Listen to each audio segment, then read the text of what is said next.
ఈరోజు మీ ముందుకి ఒక కొత్త రెసిపీతో వచ్చాను. చాలా అంటే చాలా టేస్టీగా, చాలా హెల్తీ రెసిపీ. దీనికోసం పెద్దగా కష్టపడిన అవసరం లేదు. 10 మినిట్స్‌లో ఈజీగా చేసుకోవచ్చు.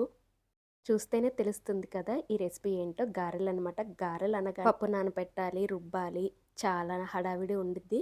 సో, అలా ఏమీ లేకుండా, పప్పు నానబెట్టే పని లేకుండా, మిక్సీతో పని లేకుండా, రుబ్బే పని లేకుండా 10 మినిట్స్‌లో ఈజీగా చేసుకోవచ్చు ఆడుతూ పాడుతూ. ఎలాంటి పప్పు వాడకుండా గారెలు ఎలా చేసుకోవాలో ఈ వీడియోలో చూపిస్తాను.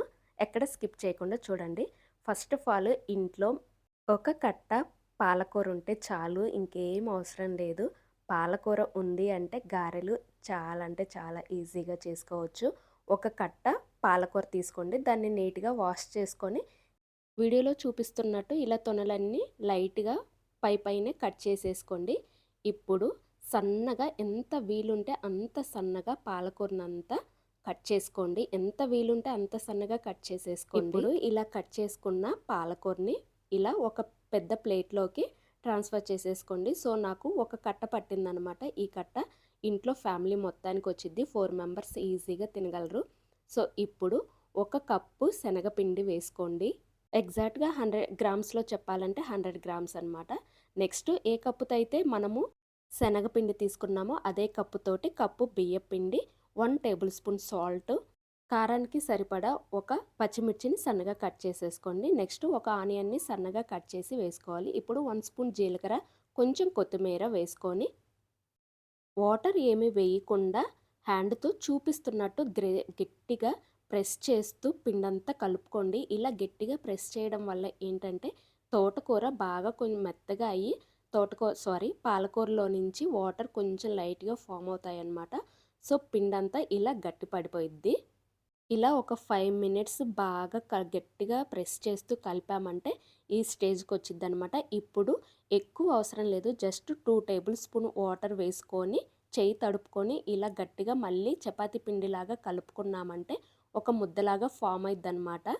ఫస్ట్‌లోనే వాటర్ వేస్తే ఏంటంటే పిండనేది లూజ్‌గా వచ్చిద్ది. గారెనేది సరిగ్గా రాదనమాట. అందుకనే ఫస్టు వాటర్ ఏమి వేయకుండా హ్యాండ్‌తోనే ప్రెస్ చేస్తూ పిండిలాగా కలుపుకున్న తర్వాత కొంచెం వాటర్ వేసుకొని ఇలా ఫైనల్‌గా ఇలా ముద్దలాగా చేసుకోవాలనమాట. ఇలా ముద్దగా చేసుకున్న తర్వాత ఒక 2 టేబుల్ స్పూను నెయ్యి వేసుకొని ఇంకోసారి కలుపుకోవాలి. నెయ్యి ప్లేస్‌లో మీరు ఆయిల్ కూడా యూజ్ చేయొచ్చు. బట్ నేను మాత్రం నెయ్యి వేశాను. నెయ్యి ఇష్టం లేకపోతే ఆయిల్ వేసుకోండి.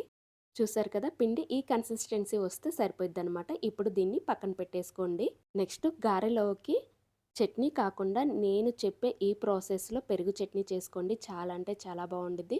ఫస్ట్ ఒక కప్పు పెరుగు తీసుకొని అందులో ఉండలు లేకుండా విస్కర్‌తో కలుపుకోవాలి. తర్వాత ఇప్పుడు ఒక పెద్ద సైజు ఉల్లిపాయని సన్నగా కట్ చేసి వేసుకోవాలి. నెక్స్ట్ కీరా కూడా అంతే సన్నగా తురుముకొని వేసుకోవాలనమాట. అన్నీ ఒక 3 టేబుల్ స్పూను, 2 టేబుల్ స్పూన్ వేసుకోండి. కీరా వేసిన తర్వాత క్యారెట్, తర్వాత బీట్రూటు.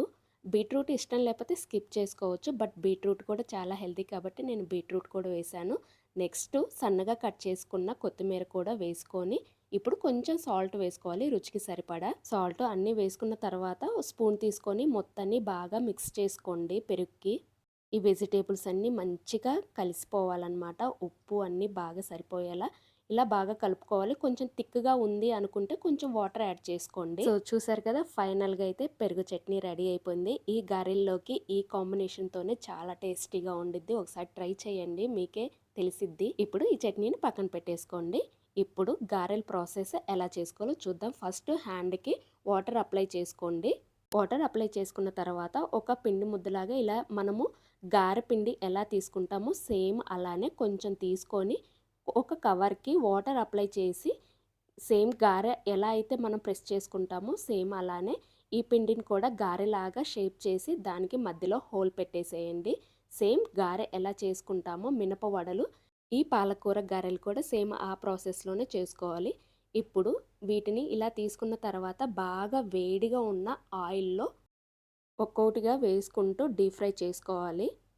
ఈ ప్రాసెస్ అంతా లో ఫ్లేమ్‌లోనే జరగాలనమాట. లేకపోతే హై ఫ్లేమ్‌లో పెడితే ఏంటంటే గారె అనేది పైన ఉడికి లోపల పచ్చిగా ఉండిద్ది. అందుకని లో ఫ్లేమ్‌లోనే కుక్ చేసుకోండి. గారె అనేది వేసిన వెంటనే టర్న్ చేయకండి. అవే పైకి తేలుతాయన్నమాట. మంచిగా కుక్ అయితే.